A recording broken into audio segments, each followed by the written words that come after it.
Dhiraj academy में आपका स्वागत है। आज देखते हैं नेक्स्ट टॉपिक जो कि हम लोगों को पढ़ना था, ये charge of particle in matter. Matter में चार्ज पार्टिकल पढ़ना था, जो कि हमारा इलेक्ट्रॉन होता है, प्रोटॉन होता है, न्यूट्रॉन होता है। जब मैटर को और एटम को और फर्दर डिवाइड किए तो इलेक्ट्रॉन, प्रोटॉन, न्यूट्रॉन मिला। तो उसको अच्छे से इस चैप्टर में डिटेल से पढ़ना है, बट उससे पहले हम लोग इसके बारे में जान लेते हैं कि ये इलेक्ट्रॉन क्या होता है, प्रोटॉन क्या होता है, न्यूट्रॉन क्या होता है। तो देखो, इसको डिस्कवर किए थे पहले इलेक्ट्रॉन का जैसे थॉमसन, इसको डिस्कवर किए थे 1897 में। एंड जो अपना प्रोटॉन है उसको अंड्रेस रदरफोर्ड, एंड न्यूट्रॉन है जो जेम्स चैडविक किए हैं। और इस पर चार्ज जो रहता है इस पर, देखो अपना चार्ज क्या रहता है इस पर, पहले इसको डिवाइड कर दें। देखो अब इसका चार्ज रहता है इस पर माइनस रहता है, -1 बोल सकते हैं या फिर निगेटिव बोल सकते हैं इसको इलेक्ट्रॉन पर। और इसको लिखा जाता है ऐसे करके, ऐसे लिखा जाता है। और इस पर रहता है, प्रोटॉन पर चार्ज रहता है पॉजिटिव और +1 इस पर लिख सकते हैं। न्यूट्रॉन पर 0 होता है, इस पर चार्ज नहीं रहता है। और उसका मास की बात करें, जब इसके मास की बात करेंगे इलेक्ट्रॉन का, तो ये होता है 9.109 × 10⁻³ kg होता है, जो कि वो 1/1836 टाइम्स 1836 टाइम्स होता है मास ऑफ प्रोटॉन के। इसके मास के इतना 1/1836 होता है, समझे। तो और इसका जब देखेंगे मास तो 1.672 होता है × 10⁻27 kg होता है।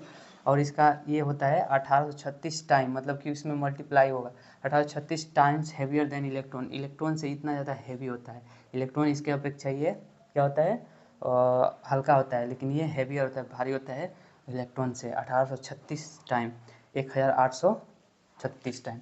और इसका देखोगे तो ये स्लाइटली हेवियर होता है, थोड़ा सा ज़्यादा, प्रोटॉन से ज़्यादा न्यूट्रॉन हेवियर होता है, 1.67 × 10⁻27 kg।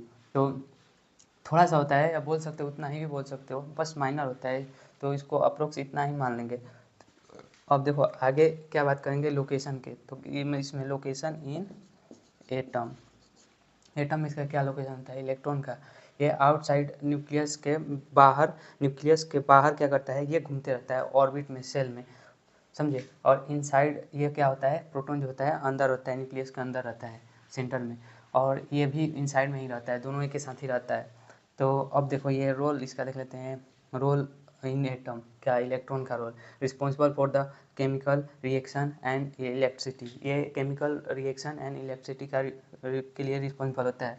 जब ये केमिकल रिएक्शन कराना होगा तो इलेक्ट्रॉन क्या करता है कि कंबाइन होता है दूसरे इलेक्ट्रॉन से, तो वैसे ही होता है। और इलेक्ट्रिसिटी भी प्रभावित होता है, मतलब कि जो हमारा ये करंट जाता है किससे, इलेक्ट्रॉन के थ्रू ही। एक इलेक्ट्रॉन दूसरे इलेक्ट्रॉन मूव करना शुरू कर देता है, बस करंट अपना फ्लो होने लगता है। अब देखो डिटरमाइंड एटॉमिक नंबर, प्रोटॉन किस लिए यूज में आता है, उसका एटॉमिक नंबर डिटरमाइन करने में। और ये भी आइसोटोप एंड एट्स मास के लिए ये होता है न्यूट्रॉन, समझे। तो ये रहा अपना क्या इलेक्ट्रॉन, प्रोटॉन एंड न्यूट्रॉन का सारा प्रॉपर्टी हम लोग देख लिए, इसके बारे में देख लिया, अच्छे से समझ लिए।